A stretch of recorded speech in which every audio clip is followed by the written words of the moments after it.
नमस्कार विद्यार्थी मित्रांनो, तुम्ही पाहत आहात चॅनल सक्सेस की आणि मी अमोल मांगुळकर आपलं या चॅनलवर स्वागत करतो। या व्हिडिओमध्ये आपण इयत्ता 9वीतील विद्यार्थ्यांसाठी गणित भाग 2 चे पहिले प्रकरण भूमितीमधील मूलभूत संबोध याची सुरुवात करणार आहोत। इयत्ता 9वीच्या विद्यार्थ्यांसाठी या वर्षीपासून आता आपण गणिताच्या 2 पुस्तकांचा अभ्यास करणार आहोत। 2 वेगवेगळ्या भागांचा अभ्यास करणार आहोत। गणित भाग 1 आणि गणित भाग 2।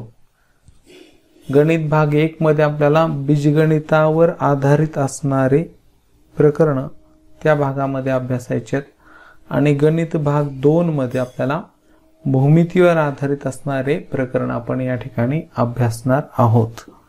तर आतापर्यंत म्हणजे इयत्ता 8वी पर्यंत, पहिली पासून 8वी पर्यंत गणिताला आपण एका भागामध्ये एका पुस्तकातून शिकलो, परंतु आता 9वी आणि 10वी साठी आपल्याला गणित भाग 1 आणि 2 असे दोन्ही भागांचा अभ्यास करायचा आहे।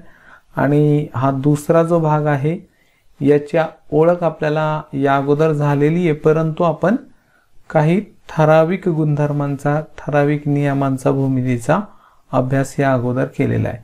परंतु या वर्षीपासून आपल्याला भूमिती अगदी सखोल व्यवस्थित शिकायची आहे आणि त्याची सुरुवात आपण या प्रकरणापासून करणार आहोत। तर या प्रकरणामध्ये आपण कोणकोणत्या बाबींचा अभ्यास करणार आहोत ते या ठिकाणी आपण समजावून घेऊ। तर सुरुवात आपल्याला बिंदू, रेषा व प्रतल। पहा, भूमितीमधील सर्वात मूलभूत जो भाग आहे बिंदू, रेषा, प्रतल हे आपल्याला व्यवस्थित समजावून घ्यायचे आहेत। त्यानंतर बिंदूंचे निर्देशक व अंतर ही संकल्पना आपल्याला समजावून घ्यायची आहे। दरम्यानता हा गुणधर्म इथे आपल्याला शिकायचा आहे। सशर्त विधाने, भूमितीमधील अशी काही विधाने, गणिताची अशी काही विधाने जी आपण सशर्त म्हणजे जर तरच्या भाषेमध्ये लिहू शकतो, त्याला आपण सशर्त विधाने असे म्हणतो। त्याचाही अभ्यास आपण या प्रकरणात करणार आहोत। आणि सगळ्यात महत्त्वाचं म्हणजे या प्रकरणापासून आपण सिद्धता म्हणजे काय हे समजावून घेणार आहोत। तर आपण सुरुवात करू। या ठिकाणी पहा, भूमिती या शास्त्राचा उगम कसा झाला किंवा निर्मिती कशी झाली यासाठी काही आपल्याला माहिती या पहिल्या पेजवरती दिलेली आहे। तर या माहितीला आपण समजावून घेऊ। अतिशय महत्त्वाची माहिती आपल्याला इथं थोडक्यात दिलेली आहे। तर पहा, शेजारील चित्रे ओळखलेत का? या ठिकाणी पहा, आपल्याला ही जी चित्र दिलेली आहेत तर निश्चितपणाने या अगोदर तुम्ही ही पाहिलेली असेल। इजिप्तमधील पिरॅमिडचे हे चित्र आहे। इजिप्त जे राष्ट्र आहे त्या ठिकाणी अशा प्रकारचे पिरॅमिड बांधले गेले होते, त्यांचं हे चित्र दिलंय। इसवी सन पूर्व 3000 या काळात एवढ्या प्रचंड रचना पूर्वीच्या लोकांनी कशा केल्या असतील? पहा, लक्षात घ्या, पिरामिड हे कशा आकाराचे दिसत आहे? आपल्या देशामध्ये आपण जसं राहतो त्या पद्धतीची ही पिरॅमिड नाही आहेत, तर त्रिकोण आकृती यांची रचना केलेली आहे। आणि एवढी काटेकोर रचना इसवी सन पूर्व 3000 या कालखंडामध्ये ती बांधल्या गेलीत आणि अजून ती आपल्याला पाहायला मिळतात। जे एवढ्या प्रदीर्घ काळामध्ये ही पिरॅमिड जशाला तसे राहिले, म्हणजे तिथं स्थापत्यशास्त्र आणि भूमिती या क्षेत्रांमध्ये विकास झाल्याखेरीज अशा रचना होऊ शकत नाहीत। म्हणजे पहा, हल्ली आपण नवीन घराचं बांधकाम करायचं असेल तर इंजिनियरच्या साहाय्याने प्लॅन घेऊन बांधकाम करत असतो, म्हणजे स्थापत्यशास्त्र आपण त्या ठिकाणी उपयोगात आणतो आणि त्या माध्यमातून एक चांगलं पक्क घर बांधण्याचा प्रयत्न आपण करत असतो। परंतु याही पेक्षा म्हणजे प्राचीन काळामध्ये सुद्धा स्थापत्यशास्त्र आणि भूमिती या दोन्ही क्षेत्रांचा विकास तेव्हा झालेला होता आणि त्यामुळे ह्या रचना झालेल्या आहेत। तर भूमिती या नावावरूनच त्या शास्त्राचा उगम समजतो आपल्याला। भूमिती हा जो शब्द दिलेला आहे आपल्याला, तर यावरूनच आपल्याला याचा उगम समजतो। या शब्दाचे 2 भाग पडतील। पहिला भाग भू म्हणजे जमीन। तर भू म्हणजे जमीन हे आपल्याला माहिती आहे, आपण ज्याला भूमी असंही म्हणतो। तर भू म्हणजे जमीन आणि मिती म्हणजे मापन. लक्षात घ्या. तर भू म्हणजे जमीन आणि मिती म्हणजे मापन. तर भूमिती म्हणजे काय होईल? जमिनीचं मापन करणारं शास्त्र. यावरून जमीन मोजण्याच्या गरजेतून हा विषय निर्माण झाला असावा हे आपल्या लक्षात येत आहे. लक्षात घ्या, भूमितीचा उगम, भूमिती या शास्त्राची निर्मिती जमिनीचं मोजमाप करण्याच्या गरजेतून निर्माण झालेलं आहे. अनेक देशात भूमितीचा विकास वेगवेगळ्या काळात व वेगवेगळ्या रचनांसाठी झालेला आहे. आता प्राचीन काळामध्ये आजच्या एवढी जरी दळणवळणाची साधनं विकसित नसली तरी त्या प्रत्येक देशामध्ये वेगवेगळ्या कालखंडात आणि वेगवेगळ्या रचनांसाठी भूमिती विकसित झालेली आपल्याला पाहायला मिळते. त्यामध्ये थेल्स हा आद्य ग्रीक गणितज्ञ इजिप्तमध्ये गेला होता. तेव्हा त्याने पिरॅमिडची सावली मोजून व समरूप त्रिकोणांचे गुणधर्म वापरून पिरॅमिडची उंची ठरवली, अशा कथा आहेत. लक्षात घ्या. तर जेव्हा थेल्स हे इजिप्तमध्ये गेले तेव्हा त्यांनी पिरॅमिडच्या सावलीवरून त्याची उंची मोजलेली या ठिकाणी आपल्याला दिलेले आहे. आणि पायथागोरस हा थेल्सचा विद्यार्थी होता असेही सांगितले जाते. तर प्राचीन भारतीयांना देखील भूमिती या विषयाचे सखोल ज्ञान होते. तर या ठिकाणी आपल्याला जसं वेगवेगळ्या देशामधील गणितज्ञांची माहिती इथं आपल्याला दिलेली आहे, त्याचप्रमाणे आपल्या देशामध्ये म्हणजे भारतामध्ये प्राचीन भारतीयांना देखील भूमिती या विषयाचं सखोल असं ज्ञान होतं. वैदिक काळात भारतीय लोक यज्ञकुंडाची रचना करण्यासाठी भूमितीय गुणधर्मांचा उपयोग करत होते. त्यानंतर दोरीच्या साहाय्याने मापन कसे करावे व विविध आकार कसे तयार करावेत याचा उल्लेख शूल्वसूत्रात आढळतो. नंतरच्या काळात आर्यभट्ट, वराहमिहिर, ब्रह्मगुप्त, भास्कराचार्य इत्यादी गणितज्ञांनी या विषयात मोलाची भर घातलेली आहे. तर पहा विद्यार्थी मित्रांनो, भूमिती हा जो शब्द आहे, तर भू म्हणजे जमीन आणि मिती म्हणजे मापन. तर जमिनीचं मापन करण्याच्या गरजेमधून या शास्त्राचा उगम झालेला आहे. परंतु हे शास्त्र खूप प्राचीन आहे. इसवी सन पूर्व 3000 मध्ये पिरॅमिडची रचना झाली आणि ही रचना भूमिती या शास्त्राच्या ज्ञानातूनच झालेली आहे. आणि त्याच पद्धतीनं भारतामध्ये देखील प्राचीन कालामध्ये वैदिक कालखंडामध्ये यज्ञकुंडाची रचना असेल किंवा शहरांची नगरांची रचना असेल तर भूमितीय गुणधर्मांचा उपयोग करून ती रचना झालेली होती. दोरीच्या साहाय्याने मापन कसं करायचं आणि वेगवेगळे आकार कसे तयार करायचे याचा उल्लेख शूलसूत्रामध्ये दिलेला आहे. आणि भारतीय गणितज्ञांची काही नावं आपल्याला या ठिकाणी दिली आहेत. आर्यभट्ट, वराहमिहिर, ब्रह्मगुप्त, भास्कराचार्य ही थोर भारतीय गणितज्ञ आहेत. यानंतर आपण या प्रकरणाच्या म्हणजे हे आपल्याला भूमिती संदर्भामध्ये माहिती दिलेली आहे. भूमिती या शब्दाचा उगम कसा झाला या संदर्भामध्ये आणि काही गणितज्ञांची माहिती आपल्याला या भागामध्ये सुरुवातीला दिलेली आहे. तर आता भूमितीतील मूलभूत संबोध जे आहेत, ज्याला आपण बेसिक कन्सेप्ट्स इन जॉमेट्री असं म्हणू. आपल्याला कन्सेप्ट्स या शब्द समजतं कारण आपण इंग्रजी आता जास्त सरावात आलेली आहे. तर मूलभूत संकल्पना असं जरी म्हटलं तरी चालेल. तर त्यामध्ये बिंदू, रेषा व प्रतल ह्या 3 मूलभूत संकल्पना भूमितीमध्ये आहेत. आता या ठिकाणी पहा, ज्याप्रमाणे आपण संख्यांची व्याख्या करत नाही त्याप्रमाणे बिंदू, रेषा व प्रतल यांच्या व्याख्या केल्या जात नाहीत. तर जसं आपण संख्या यांना म्हणजे संख्यांची व्याख्या आपण करत नाही, संख्या म्हणजे काय हे आपल्याला समजतं, त्या पद्धतीनेच बिंदू, रेषा आणि प्रतल यांच्या देखील व्याख्या होत नाहीत. यांना आपण समजावून घेऊ शकतो. तर बिंदू म्हणजे काय तर थोडक्यात सांगता येईल. इथं पहा, अतिशय अणुकुचीदार टोकदार वस्तून एखाद्या प्रतलावर, एखाद्या पृष्ठभागावर अशा पद्धतीनं जर आपण बिंदू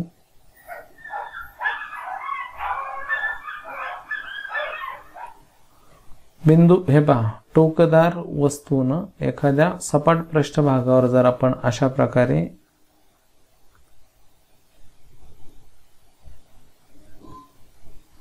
चिन्ह उमटवलं तर त्याला आपण बिंदू असं म्हणतो.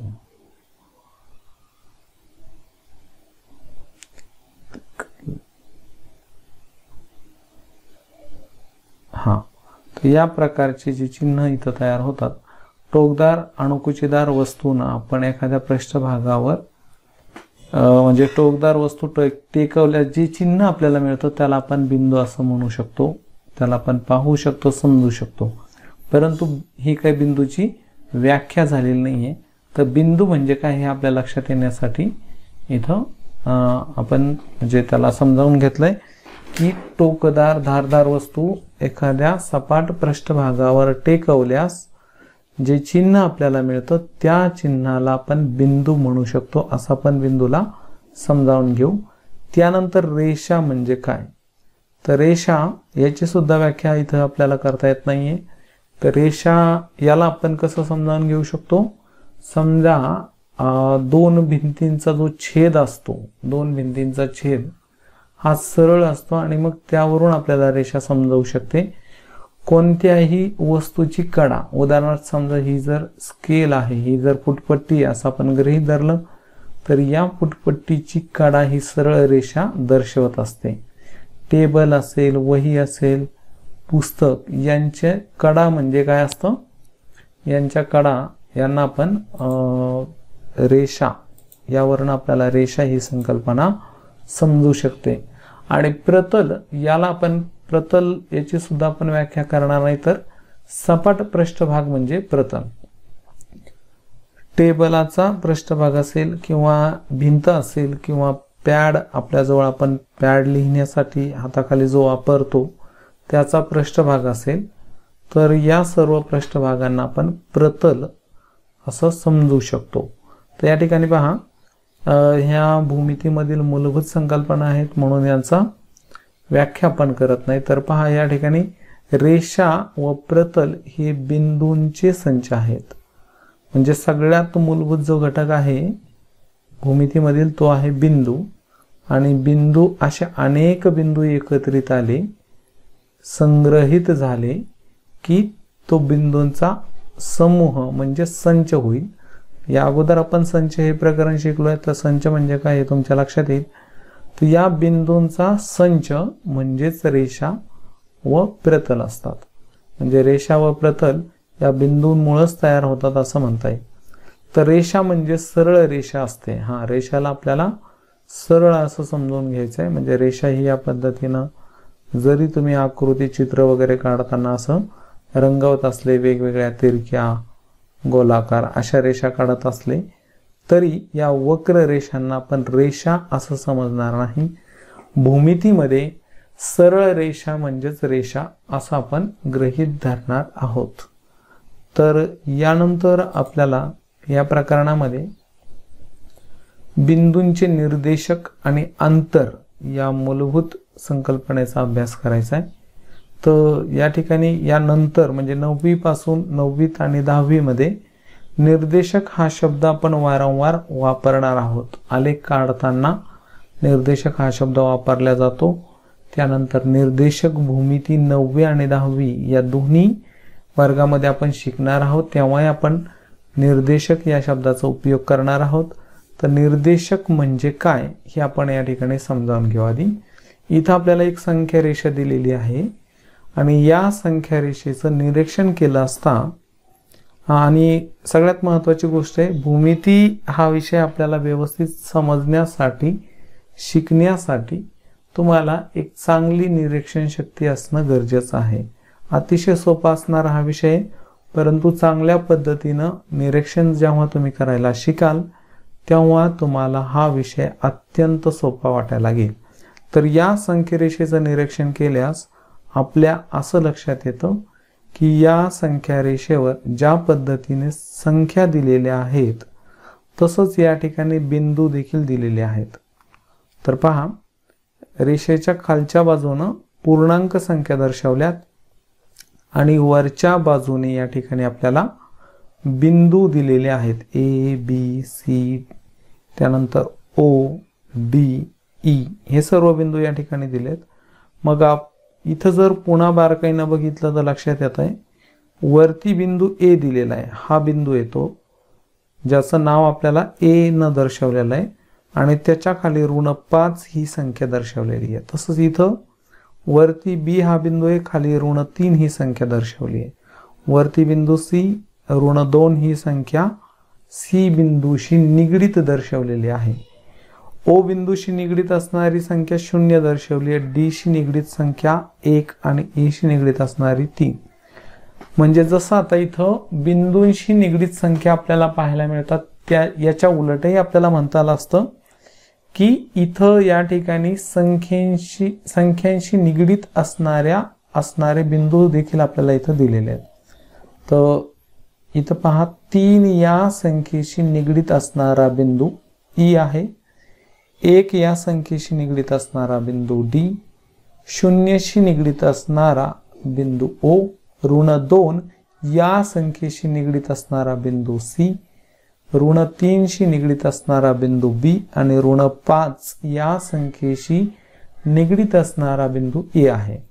तर हे जे संख्यांशी निगडीत असणारे बिंदू किंवा बिंदूंशी निगडीत असणारी संख्या, यावरून आपण 2 व्याख्या शिकणार आहोत. त्यापैकी एक म्हणजे ही निर्देशक आणि दुसरी म्हणजे आलेख. तर लक्षात घ्या, आलेख. इथं व्याख्या करताना असं म्हणता येईल, संख्या रेषेवर, आता या ठिकाणी आपल्याला ही एक महत्त्वाची गोष्ट समजावून घ्यायची आहे की संख्या रेषेवर असंख्य बिंदू असतात आणि प्रत्येक बिंदूला आपण दर्शवू शकतो, नाव देऊ शकतो. मग त्या बिंदूशी निगडीत असणाऱ्या असंख्य संख्या देखील असतात, परंतु एका बिंदूशी 1 आणि एकच संख्या निगडीत असते. याच्या उलट प्रत्येक संख्येशी निगडीत असणारा 1 आणि एकच बिंदू त्या संख्या रेषेवर असतो. तर मग या ठिकाणी आपल्याला व्याख्या करताना असं म्हणता येईल, संख्या रेषेवर बिंदूंशी निगडीत असणाऱ्या संख्येला निर्देशक असे म्हणतात. पहा, लक्षात घ्या, संख्या रेषेवर बिंदूंशी निगडीत असणाऱ्या या ज्या सर्व संख्या आहेत यांना आपण निर्देशक असे म्हणणार आहोत. आणि या उलट बिंदूंशी निगडीत संख्येशी निगडीत असणारे जे बिंदू आहेत यांना आपण आलेख म्हणणार आहोत. आलेख. तर हे लक्षात घ्यायचंय. तर व्याख्या परत एकदा सांगतो, संख्या रेषेवर बिंदूंशी निगडीत असणाऱ्या संख्या म्हणजे निर्देशक आणि संख्येशी निगडीत असणारे बिंदू म्हणजे आलेख. म्हणजे थोडक्यात संख्या रेषेवरील बिंदूंना आपण आलेख असं म्हणणार आहोत. आलेख. आणि त्यानंतर संख्या रेषेवरील संख्यांना आपण निर्देशक असे म्हणणार आहोत. तर या 2 महत्त्वाच्या गोष्टी आपल्याला इथं लक्षात ठेवायच्या आहेत. आणि संख्या रेषेच्या संदर्भातला गुणधर्म की संख्या रेषेवर असंख्य बिंदू असतात, ते सर्व आपण दाखवू शकतो आणि असंख्य संख्या देखील असतात, परंतु प्रत्येक संख्येशी निगडीत असणारा 1 आणि एकच बिंदू असतो आणि प्रत्येक बिंदूशी निगडीत असणारी 1 आणि एकच संख्या असते. तर जसं की इथं डी या बिंदूशी निगडीत असणारी 1 ही संख्या आहे, ई शी निगडीत असणारी एकमेव संख्या 3 आहे. मग 3 ही संख्या इतर कोणत्याही बिंदूशी या संख्या रेषेवर निगडीत होऊ शकत नाही. त्याचप्रमाणे बिंदू ई हा फक्त 3 या संख्येशी निगडीत आहे, तो इतर कोणत्याही संख्येशी निगडीत होऊ शकत नाही. तर येथे डी हा बिंदू रेषेवरील 1 ही संख्या दर्शवतो. पहा, लक्षात घ्या. म्हणून 1 ही संख्या बिंदू डी चा निर्देशक आहे असे म्हणतात. तर या संदर्भात आपण चर्चा केली, ही जी माहिती खाली आपल्याला दिली आहे. तर बिंदूंशी निगडीत असणाऱ्या सर्व संख्या म्हणजे निर्देशक. तर आता आपल्याला म्हणता येईल बिंदू ए चा निर्देशक -5 आहे, बिंदू बी चा निर्देशक -3, बिंदू सी चा निर्देशक -2, बिंदू ई चा निर्देशक 3. या पद्धतीनं ही निर्देशक होतील. आणि या उलट आलेख म्हणताना, आलेख सांगताना असं म्हणावं लागेल, ऋण 5 या संख्येचा आलेख जो आहे ए बिंदू आहे. ऋण 3 संख्येचा आलेख बिंदू बी आहे. ऋण 2 संख्येचा आलेख बिंदू सी आहे. तर या पद्धतीने बिंदू आणि आलेख या दोन गोष्टी आपल्याला समजावून घ्यायच्या आहेत. त्यानंतर पुढे आपल्याला पाहायचं बिंदू डी बिंदूपासून ई बिंदू हा 2 एकक अंतरावर आहे. इथं पहा डी आणि ई. आता या ठिकाणी इथं जे बिंदू हायलाइट केलेले आहेत म्हणजे स्पष्ट करून आपल्याला दाखवलेत आणि या बिंदूंमध्ये आपल्याला एक समान अंतर इथं पाहायला मिळतंय. तर या समान अंतराला आपण एकक अंतर असं म्हणत असतो. त्याला काय म्हणतो आपण? एकक अंतर. तर बिंदू डी आणि ई या दोन बिंदूंमध्ये 2 एकक अंतर इथं दिसतंय. त्याच पद्धतीने बिंदू बी व डी यांच्यामध्ये जर बघितलं तर बी व सी मध्ये 1 एकक अंतर झालं. या अंतराला आपल्याला इथं तुम्हाला दाखवता येईल बी पासून सी पर्यंतचं अंतर. या दोन बिंदूंमधल्या अंतराला एकक अंतर म्हणतो. आणि हे एकक अंतर एकदा ठरवलं की हे सर्व कोणत्याही दोन बिंदूंमध्ये समान असतं. तर हे एकक अंतर, पुढचं 2 एकक, मग इथून इथपर्यंत 3 एकक आणि हे 4 एकक म्हणजे बी व डी यांच्यामध्ये एकूण 4 एकक अंतर या ठिकाणी आपल्याला दिलेलं आहे. तसंच डी व ई मध्ये 2 एकक अंतर आहे. आणि पहा लक्षात घ्या बिंदू डी पासून ई हा बिंदू 2 एकक अंतरावर आहे. म्हणजे ई व डी या बिंदूंमधलं अंतर 2 आहे किंवा 2 एकक आहे असं आपण येथे म्हणत असतो. येथे एकके मोजून आपण 2 बिंदूंमधील अंतर काढू शकतो. तर आपल्याला त्या 2 बिंदूंच्या दरम्यान किती एकक आलेले आहेत ते मोजायचे आणि त्यावरून त्या बिंदूंच्या दरम्यान असणारं अंतर, दरम्यान म्हणजे दोन्हींच्या मध्ये असणारं अंतर आपल्याला सांगायचं असतं. तर या संख्यरेषेवरील ए व बी या बिंदूंमधील अंतर 2 आहे. जसं डी व ई मध्ये 2 एकक अंतर आहे त्याच पद्धतीने ए व बी या 2 बिंदूंमध्ये 2 एकक अंतर आहे. बी व डी या दोन बिंदूंमध्ये 4 एकक अंतर आहे. आता बिंदूंच्या निर्देशकांचा उपयोग करून अंतर कसे काढायचे हे आपल्याला शिकायचं आहे. पहा हे वरती बिंदू दिलेत आणि त्यांचे निर्देशक म्हणजे संख्या खाली दिलेल्या आहेत ज्यांना आपण निर्देशक असं म्हणतो. तर या निर्देशकांच्या साहाय्याने आपल्याला 2 भिन्न बिंदूंमधील अंतर कसे काढतात ते इथं समजावून घ्यायचं आहे.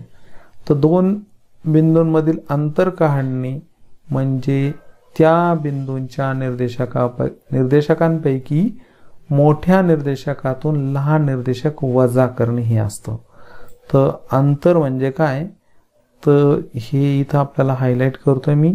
या वाक्याला तुम्हाला लक्षात ठेवायचं आहे कायमस्वरूपी म्हणजे तुमचं अंतर कधी चुकणार नाही.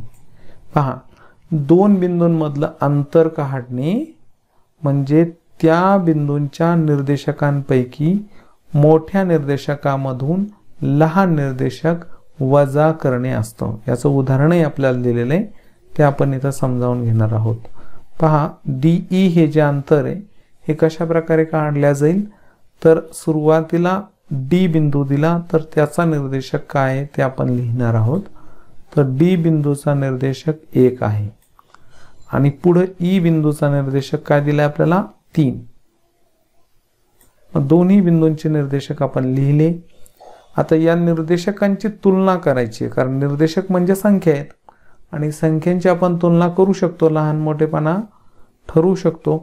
तर या ठिकाणी 3 ही संख्या 1 पेक्षा मोठी आहे आणि जर 3 ही संख्या 1 पेक्षा मोठी असेल तर आता बिंदू ई व डी यांच्यामधील अंतर कसं काढलं जाईल तर मोठ्या निर्देशकामधून लहान निर्देशक आपल्याला वजा करायचं आहे. तर 3 मधून 1 वजा केले म्हणजे 2 हे अंतर आपल्याला या ठिकाणी मिळालेलं आहे. आपण संख्या रेषेवर एकक मोजून सुद्धा काढू शकतो परंतु एकक न मोजता निर्देशकांच्या सहाय्याने जर आपल्याला अंतर काढायचं असेल तर त्यासाठी त्या दोन बिंदूंच्या निर्देशकांपैकी मोठ्या निर्देशकामधून लहान निर्देशक वजा करून जे उत्तर मिळेल त्याला आपण त्या दोन बिंदूंच्या दरम्यान असणारे अंतर असे म्हणणार आहोत. त्यानंतर पहा बिंदू ई व डी यांच्यातील अंतर याला कसं लिहितात हे इथं दाखवलंय. अंतरला आपण इंग्रजीमध्ये डिस्टन्स असं म्हणतो. इथं पहा दिलंय डिस्टन्स म्हणजे अंतर, आणि डिस्टन्स या शब्दाचं आद्याक्षर डी आहे म्हणून इथं डी कंसाच्या बाहेर लिहितात, आणि ज्या दोन बिंदूंच्या दरम्यानचं अंतर आपण काढलंय त्या बिंदूंना कंसात लिहितात आणि त्यांच्यामध्ये कॉमा वापरला जातो. याला आपण डिस्टन्स ई डी असे वाचणार आहोत, आणि त्याचा अर्थ असेल की ई व डी या दोन बिंदूंमधलं अंतर. तर पहा डिस्टन्स ई डी हे असे दर्शवतात. हेच अंतर म्हणजेच लेंथ ई डी. हां, आता दोन बिंदूंमधलं अंतर आणि त्या रेषाखंडाची लांबी पहा. डी आणि ई हा रेषाखंड, डी ई हा रेषाखंड आहे. या रेषाखंडाची लांबी किती आहे तर या त्याच्या अंत्यबिंदूंमधील अंतरा एवढी. म्हणून डिस्टन्स ई डी आणि लेंथ ई डी हे दोन्ही एकाच अर्थाने असतात. तर रेख ई डीची लांबी होय, मग दोन्हींचा अर्थ एकच आहे. परंतु म्हणजे लिहिताना मात्र अंतर जेव्हा आपण म्हणणार आहोत त्यावेळेस अशा पद्धतीने लिहू, आणि जेव्हा लांबी रेषाखंडाची असं उच्चारणार आहोत त्यावेळेस अशा पद्धतीने लिहिणार आहोत. तर अंतर काढण्याची पद्धत पहा. डिस्टन्स ई डी बरोबर इथं मोठा निर्देशक 3 वजा लहान निर्देशक 1 म्हणजेच अंतर 2 आहे. मग याचाच अर्थ झाला की रेषाखंड ई डी ची लांबी 2 एकक आहे. इथं एकक हा शब्द आपण देऊ शकतो. त्यानंतर दोन्ही एकाच अर्थ नसल्यामुळं डिस्टन्स ई डी बरोबर डिस्टन्स ई डी बरोबर लेंथ ई डी बरोबर 2 असं या ठिकाणी दिलेलं आहे.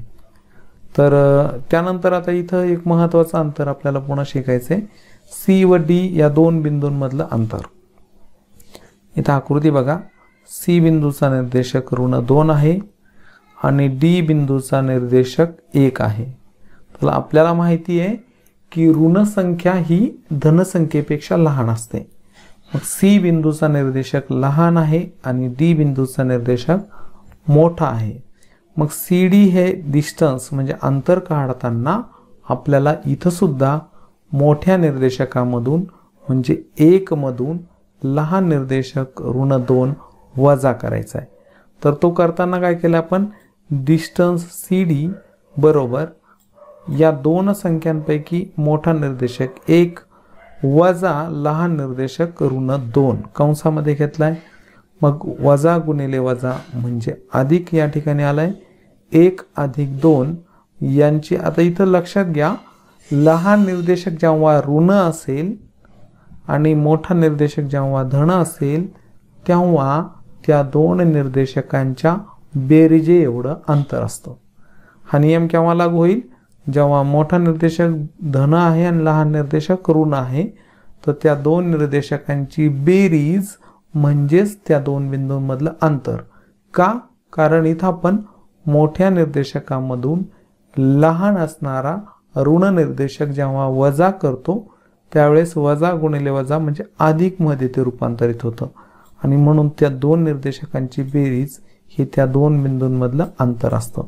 म्हणून डिस्टन्स सी डी बरोबर लेंथ सी डी बरोबर 3 एकक असं आपण या ठिकाणी लिहू शकतो.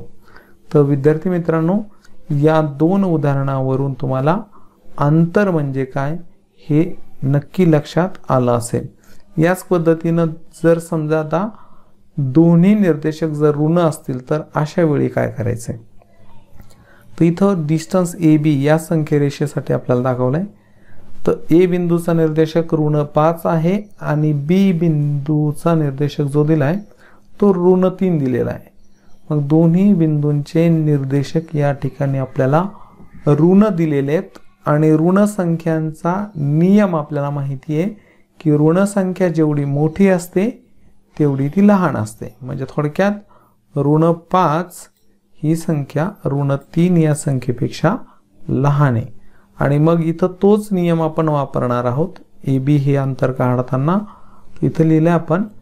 पहा लक्षात घ्या, डिस्टन्स ए बी काढताना एचा निर्देशक -5 आणि बीचा निर्देशक -3 आहे.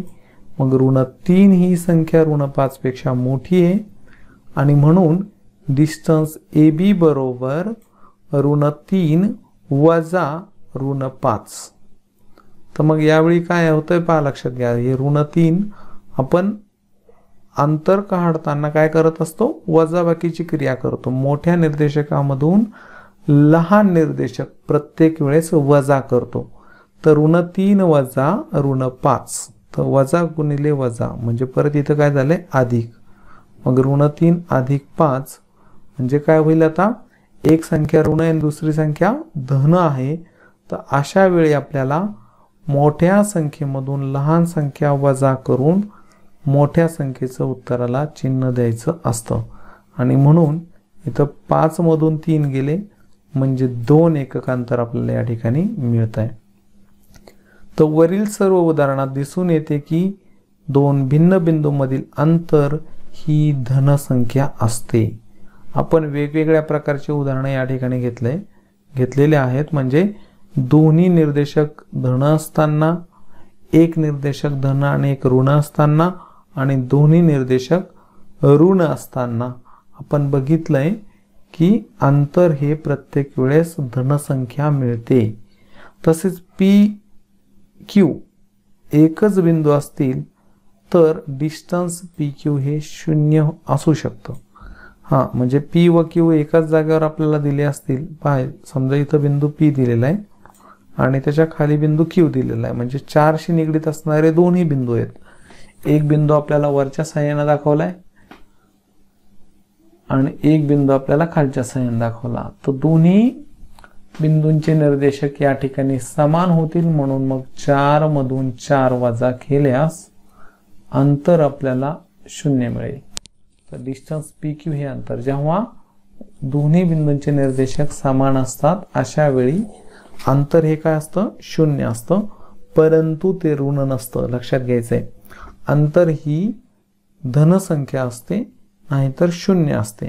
ती ऋणोत्तर आहे म्हणजे ऋण संख्या नसते. अंतर ही कधीच ऋण संख्या असणार नाही किंवा अंतर हे कधी ऋण नसतं असं म्हटलं तरी चालेल. त्यानंतर लक्षात ठेवायचं आपल्याला, दोन बिंदूमधील अंतर हे त्यांच्या निर्देशकांपैकी मोठ्या निर्देशकातून लहान निर्देशक वजा केल्यावर मिळते. आणि कोणत्याही दोन बिंदूंमधील अंतर ही ऋणोत्तर वास्तव संख्या असते. ज्यावर आपण आता चर्चा केली की दोन बिंदूमधील अंतर ही एकतर धन असेल किंवा 0 असेल. अंतर हे ऋण कधीच नसतं. तर यानंतर मित्रांनो आपल्याला या प्रकरणामध्ये अजून एक महत्त्वाचा गुणधर्म शिकायचा आहे, महत्त्वाची संकल्पना शिकायची, दरम्यानता. आणि यानंतर मग आपण पुढच्या भागामध्ये सराव संच 1.1 पाहणार आहोत. तर हा सराव संच म्हणजे विद्यार्थी मित्रांनो म्हणजे सराव संचातले गणित सोडवले म्हणजेच आपण गणिताचा अभ्यास केला असं नसतं. तर त्या सराव संचा अगोदर आपल्याला ज्या संकल्पना दिलेल्या असतात त्यांना चांगलं समजावून घेतल्यावरच आपल्याला सराव संच व्यवस्थित सोडवता येतात. आणि म्हणून आपण हे सर्व सराव संचाच्या अगोदर दिलेली माहिती आपण इथं समजावून घेतोय. तर मग पहा इथं दरम्यानता, ज्याला इंग्रजीमध्ये बिटवीनियस असे आपण म्हणतो. दरम्यानतेच्या संदर्भामध्ये आपल्याला इथं सांगितलंय, जर पी क्यू आर हे एक रेषीय भिन्न बिंदू असतील तर खालील दिलेल्याप्रमाणे 3 शक्यता आपल्याला संभवतात मिळतात. पहा लक्षात घ्या, पी क्यू आणि आर हे 3 एकाच रेषेवरचे बिंदू असतील तर या ठिकाणी काय, पहिल्या आकृतीमध्ये पी हा बिंदू अगोदर दिलाय, क्यू हा बिंदू त्या पुढे दिलेला आहे काही अंतरावर, आणि आर हा बिंदू क्यू पासून पुढे उजवीकडे दिलेला आहे पुन्हा ठराविक किंवा काही अंतर सोडून. म्हणजे या ठिकाणी काय आहे, क्यू हा बिंदू पी व आरच्या मध्ये आहे, दोन्हींच्या मध्ये आहे. त्यानंतर दुसरी शक्यता आहे जसं इथं Q हा 2 इंचामध्ये आहे तसं या दुसऱ्या आकृतीमध्ये R हा P व Q च्या मध्ये असू शकतो आणि तिसऱ्या आकृतीमध्ये P हा बिंदू R व Q यांच्या मध्ये असू शकतो. तर या मध्ये असण्याला, दोन्हींच्या मध्ये असण्यालाच आपण या ठिकाणी दरम्यान हा शब्द वापरत असतो. इथं आपल्याला सांगितलंय बिंदू Q हा P आणि R यांच्या दरम्यान असेल. आकृती 1 जी आहे, पहिली आकृती आहे, तर या पहिल्या आकृतीसाठी Q हा जो बिंदू आहे P व R यांच्या दरम्यान असेल असं इथं आपल्याला सांगितलेलं आहे. त्यानंतर दुसऱ्या आकृतीमध्ये बिंदू R हा P व Q यांच्या दरम्यान आहे आणि तिसऱ्या आकृतीमध्ये बिंदू P हा R व Q यांच्या दरम्यान आहे. म्हणजे थोडक्यात दरम्यानता म्हणजे काय किंवा दरम्यान असणारा बिंदू म्हणजे काय, तर 3 बिंदू एक रेषीय असताना, एकाच रेषेवर असताना 2 भिन्न बिंदूंच्या मध्ये असणाऱ्या बिंदूला आपण त्या दिलेल्या 2 बिंदूंच्या दरम्यान असणारा बिंदू म्हणतात. जसं की इथं 3 बिंदू P, Q आणि R हे एका रेषेवर दिलेत आणि Q हा बिंदू P व R च्या मध्ये आहे, म्हणून Q ला आपण P व R च्या दरम्यान असणारा बिंदू असे म्हणतो. आता यावर एक समीकरण आपल्याला मिळणार आहे. पहा लक्षात घ्या, जर डिस्टन्स PQ, आता हा सेगमेंट आहे म्हणजे रेषाखंड आहे हा PQ, तर डिस्टन्स PQ अधिक डिस्टन्स QR, मग रेषाखंड PQ आणि रेषाखंड QR या 2 रेषाखंडांची बेरीज जर केली, डिस्टन्स PQ अधिक डिस्टन्स QR बरोबर डिस्टन्स PR, तर पहा 2 लहान रेषाखंडांची बेरीज ही मोठ्या रेषाखंडांच्या बेरीज एवढी आहे. म्हणजे दरम्यानचा जो बिंदू आहे तर तो अंत्यबिंदू घेऊन तयार होणाऱ्या 2 रेषाखंडांची बेरीज म्हणजे डिस्टन्स PQ अधिक डिस्टन्स QR बरोबर डिस्टन्स PR, हे आपल्याला समीकरण या ठिकाणी मिळतं. मग असं असेल तर Q हा बिंदू P व R च्या दरम्यान आहे असे म्हणतात. लक्षात घ्या, इथं डिस्टन्स PQ अधिक डिस्टन्स QR यामध्ये काय एक पाहायला मिळतंय, पुन्हा इथं निरीक्षण करणं गरजेचं आहे मित्रांनो. पहा, मी प्रकरणाच्या सुरुवातीला सांगितलंय भूमितीचा अभ्यास करताना निरीक्षण खूप महत्वाचं आहे. तर पहिला जो रेषाखंड आपल्याला किंवा पहिलं जे अंतर दिलंय डिस्टन्स PQ अधिक डिस्टन्स QR, यामध्ये काय होतंय, Q हा अंत्यबिंदू दोन्ही रेषाखंडांचा सामायिक आहे.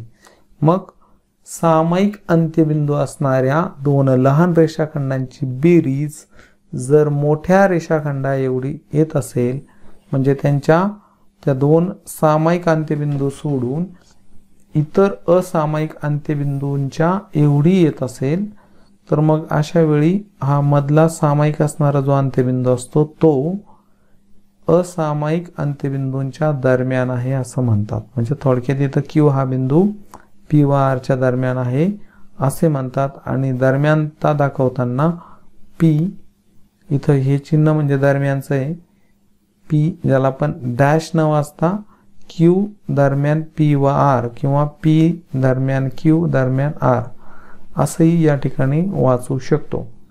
तर यावर आपल्याला पुन्हा अजून एक उदाहरण दिलेलं आहे, तेवढं उदाहरण आपण समजावून घेऊ आणि त्यानंतर आपला व्हिडिओ, हा प्रास्ताविक व्हिडिओ या प्रकरणाचा आपण थांबवूया. तर पहा, एका संख्यरेषेवर A, B आणि C असे बिंदू आहेत. इथं आपल्याला 3 बिंदू दिलेत A, B, C, परंतु ABC हा क्रम न घेता क्रम बदलून दिलेत. B हा सर्वात अगोदर दिलाय, त्याच्या उजव्या बाजूला A आणि त्याच्या उजव्या बाजूला C दिलेला आहे. मग त्यानंतर डिस्टन्स AB जे आहे ते 5 एकक अंतर दिलेलं आहे. A आणि B मधलं अंतर 5 आहे. डिस्टन्स BC जे आहे ते 11 दिलेलं आहे. आता इथं आपल्याला एक महत्त्वाची पुन्हा गोष्ट समजावून घ्यायची.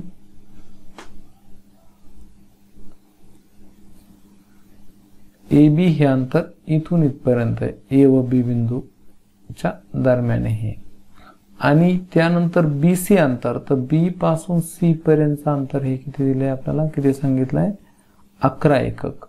मग असं जर आहे आणि डिस्टन्स ए सी जे ए व सी मधलं अंतर हे 6 दिलेलं आहे, तर त्यापैकी कोणता बिंदू इतर दोन बिंदूंच्या दरम्यान असेल हे आपल्याला काढायचं आहे.